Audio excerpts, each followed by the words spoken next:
Además de estos hiperparámetros de inferencia y del prompt de entrada que nosotros le metamos, en el cual, bueno, pues para que sea una estructura, ya os digo que hay diferentes esquemas para hacer un prompt perfecto, ¿no? Pero puede ser interesante decirle el rol que va a tomar el sistema, ¿vale? Si va a ser pues un experto en esto, va a hablar como un profesor, va a hablar como un médico, como un científico, la tarea que queremos que haga, ¿vale? Que al final va a ser ese objetivo. Contexto extra, es decir, nosotros le podemos meter información extra, le podemos meter detalles, le podemos meter la temática, le podemos meter objetivos mucho más concretos. El formato, pues un poco lo que he dicho antes, ¿no? Dámelo en 2 líneas, dámelo en menos de 100 palabras, explícamelo como si fueras un experto en ingeniería e inteligencia artificial. E incluso le podemos meter ejemplos y le podemos meter cosas más avanzadas en el propio prompt, ¿vale? Que esto es un poco lo que vamos a ver. Entonces, ¿qué técnicas además de esto, son las que nos podemos encontrar en el Prompt Engineering? Bueno, para que lo veáis más esquemático, se podría dividir entre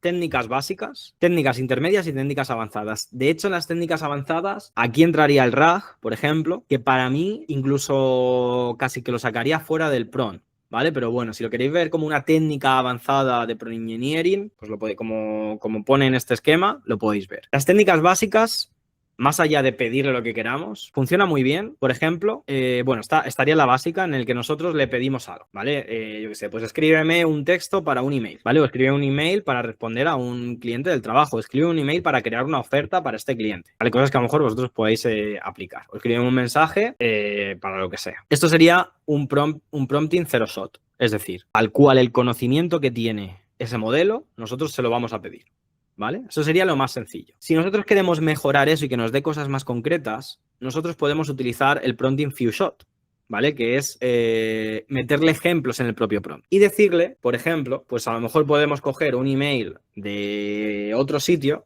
que nos guste y decirle, escribe un email siguiendo este ejemplo, pero cambiándolo para mi empresa con los datos tal, tal y tal. Y entonces te va a coger el tono. Yo, por ejemplo, eso para email marketing lo uso bastante y funciona a menudo bastante bien. Al final yo para email marketing o para la newsletter de email, pues lo que hago es crear contenido de valor que luego pues lleve a la venta y demás.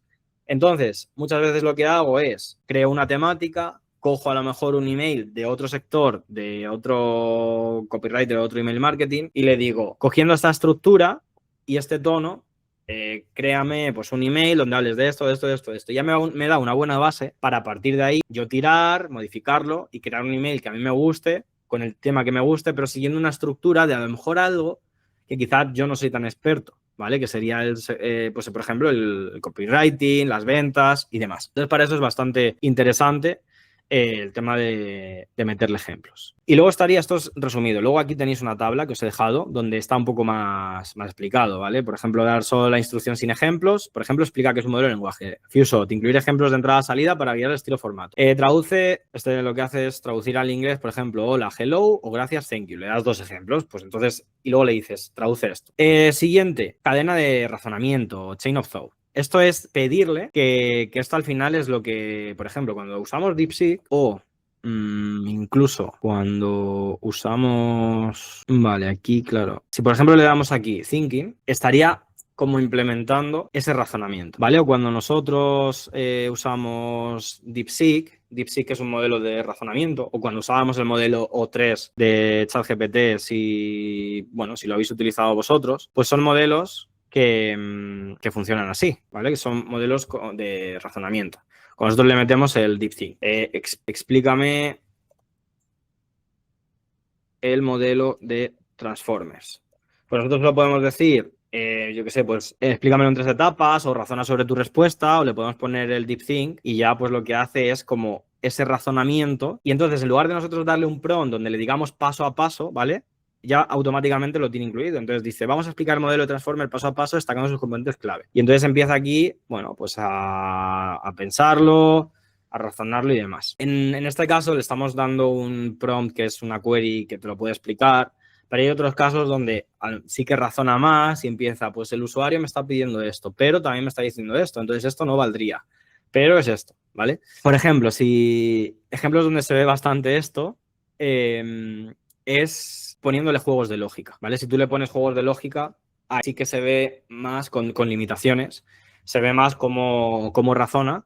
y puedes ir viendo qué es lo que va sacando en su razonamiento, ¿vale? Esto es como lo que va razonando por dentro. Si no, también nosotros se lo podemos dar en el prompt y le podemos decir, razonar sobre tu respuesta anterior, ten en cuenta esto, esto y demás. Entonces, esto funciona muy bien para tareas complejas. En este caso, pues no tiene tanto sentido el ejemplo que yo os he puesto porque no es una tarea compleja, en realidad te tiene que dar una información. Pero si le pides que haga algo más complejo, ahí funciona bastante bien, ¿vale? Otro tipo de, bueno, técnicas intermedias. Por ejemplo, self-consistency o árbol de decisiones. Pues el árbol de decisiones, esto es una cadena. Pues esto es un árbol de decisiones y entonces es como que vaya explorando en un árbol de decisión simultáneamente y en varios caminos, ¿vale? Y aquí pues genera diferentes caminos y razonamientos. Por ejemplo, aquí le dices, pide varias respuestas y selecciona la mejor. Entonces le puedes decir, dame tres posibles respuestas y elige la más razonable. Esto sería, por ejemplo, el self-consistency. Otros más, por ejemplo, role system, que le defines un rol o identidad, el persona prompting, que es decirle, por ejemplo, soy estudiante de ingeniería y quiero entender un RAG con un ejemplo. Prompt chaining, y esto es, quiero que me hagas un email, pero punto número 1. Dámelo en base a este texto. Punto número 2.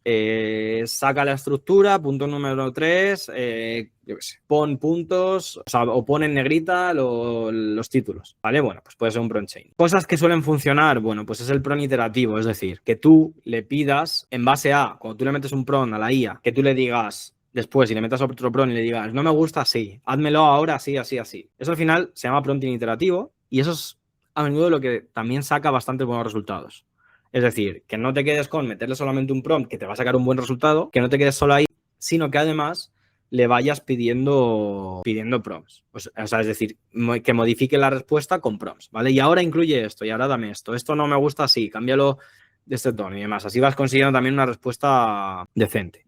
React Prompting, ¿vale? Que este es más avanzado. Y esto lo que hace es combina el razonamiento con una acción, ¿vale? El React Prompting, esta acción es porque se va a conectar una herramienta. Entonces, React Prompting se suele utilizar más para agentes. Es decir, pues cuando queremos que se conecte a alguna herramienta y decida si tiene que utilizarlo o no, ¿vale? Entonces, esta parte de React Prompting la vamos a dejar más para esa parte de workflows o de agentes, porque tiene que decidir si usar esto o usar lo otro, o si necesita esta herramienta o no la necesita, ¿vale?